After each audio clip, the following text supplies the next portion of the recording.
বাংলাদেশের নির্বাচন নিয়ে যুক্তরাষ্ট্রের সঙ্গে ভারতের বৈঠক। 200 আসন পেলেও বিএনপি একা সরকার গঠন করবে না, বললেন খসরু। আওয়ামী লীগ নেতাদের কোটি টাকার অবৈধ মার্কেট গুড়িয়ে দিল রেলওয়ে। স্কুল কমিটি নিয়ে বিএনপি জামায়াত সংঘর্ষ, আহত 30। এবং সর্বশেষ জানাবো, আমার দল ক্ষমতায় যাবে না, তারপরও নির্বাচন চাই, বললেন মান্না। শুনছিলেন সংবাদ শিরোনাম, এবারে বিস্তারিত।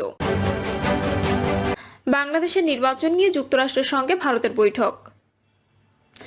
বাংলাদেশে দ্রুততম সময়ের মধ্যে গ্রহণযোগ্য নির্বাচন অনুষ্ঠান এবং সেই নির্বাচনে যুক্তরাষ্ট্র ও ভারত কিভাবে সহযোগিতা করতে পারে তা নিয়ে দুই দেশের জাতীয় নিরাপত্তা উপদেষ্টা পর্যায়ে বৈঠক হয়েছে বলে জানিয়েছেন ভারতে নিযুক্ত মার্কিন রাষ্ট্রদূত এরিক গারসেটি।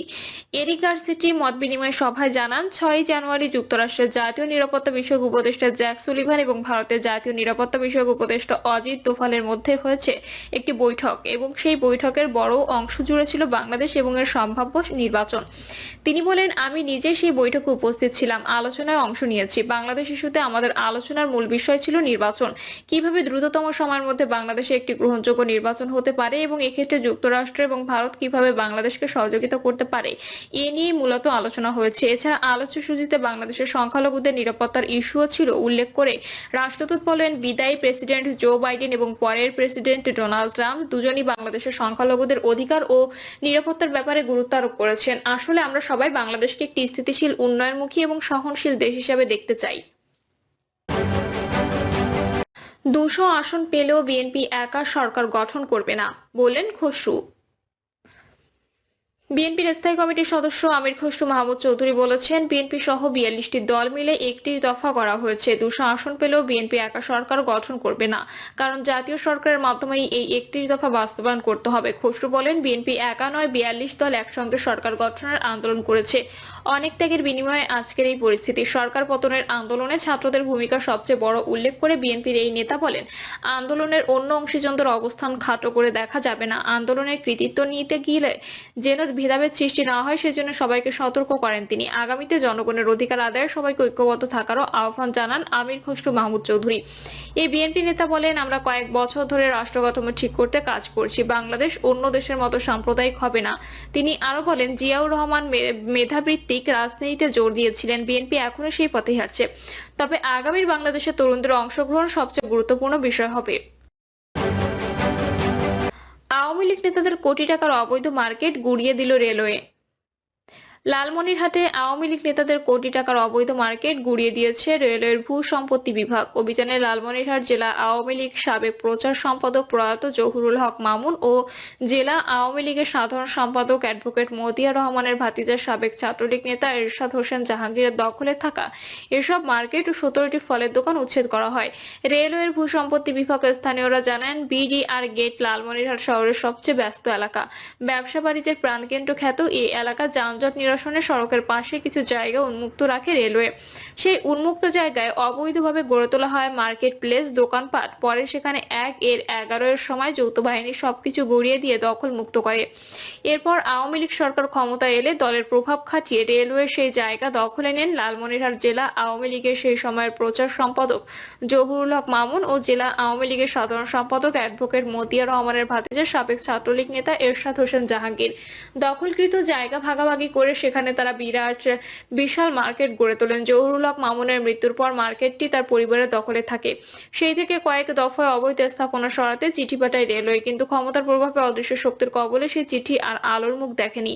অবশেষে 2024 সালের 5ই আগস্ট আওয়ামী লীগ সরকারের পতন ঘটলে অনেক নেতাকর্মী আত্মগোপনে চলে যান। এরপর নতুন রূপে সেই চিঠি আলোর মুখ দেখতে শুরু করে, যার ধারাবাহিকতায় দিনভর উচ্ছেদ অভিযান পরিচালনা করে লালমনিরহাট বিভাগীয় রেলওয়ে। এতে আওয়ামী লীগ নেতাদের কোটি টাকার মার্কেট সহ উচ্ছেদ হয় সড়কের পাশে থাকা 17টি বিভিন্ন ফলের দোকান। এতে রেলওয়ে প্রায় 1 একর জমি দখলমুক্ত হয়েছে। দীর্ঘদিন ধরে আওয়ামী লীগ নেতাদের দখলে থাকা অবৈধভাবে নির্মিত স্থাপনা উচ্ছেদ করার স্বস্তি ফিরে এসেছে সাধারণ মানুষের মাঝে। তারা অন্তর্বর্তী সরকার ও রেলওয়ে কর্তৃপক্ষকে ধন্যবাদ জানান। স্কুল কমিটি নিয়ে বিএনপি জামায়াত সংঘর্ষ, আহত 30।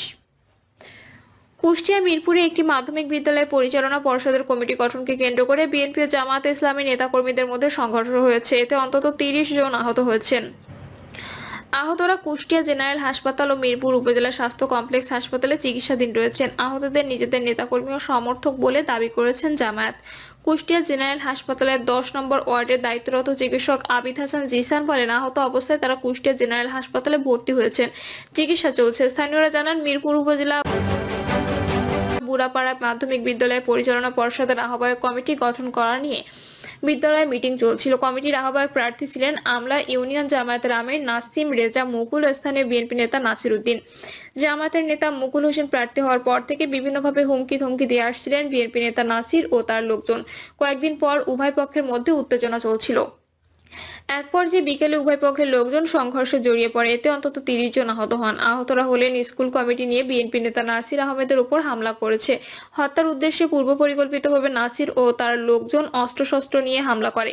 হামলাকারীদের দৃষ্টান্তমূলক শাস্তির দাবি জানাচ্ছে। এ বিষয়ে জেলা জামায়াতের সেক্রেটারি অধ্যাপক সোজা উদ্দিন জোয়ারদার বলেন, সংগঠনের সিদ্ধান্ত অনুযায়ী আমলা ইউনিয়ন জামায়াতে ইসলামের আমির মুকুল হোসেনকে বিদ্যালয়ের সভাপতি প্রার্থী করা হয়। সে সভাপতি প্রার্থী হওয়ার পর থেকে স্থানীয় বিএনপি নেতা ও স্কুলের সভাপতি প্রার্থী নাসির বিভিন্নভাবে হুমকি ধমকি দেন।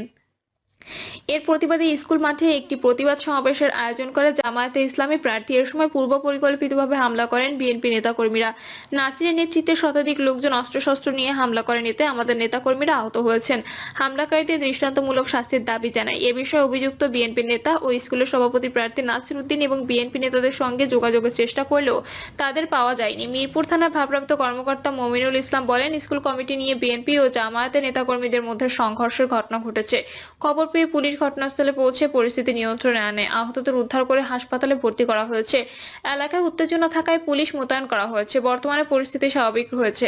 বিষয়টি তদন্ত করে আইনগত ব্যবস্থা গ্রহণ করা হবে। আমার দল ক্ষমতায় যাবে না, তারপর নির্বাচন চাই, বললেন মান্না। বর্তমান সরকার এতই যোগ্য যে থানা থেকে ওসি পালিয়ে যায় কিন্তু টেরই পায় না, এমন মন্তব্য করেছেন নাগরিক ঐক্য সভাপতি মাহমুদুর রহমান মান্না। তিনি বলেন, আগের দিনে দেখেছি চোর পালাতে পারে না, আর এখন চোরের সর্দার যারা তারা পালিয়ে যায়। যারা লুটপাট করেছে তাদের কাউকে ধরার মতো বাস্তব কাজ করতে পারেনি।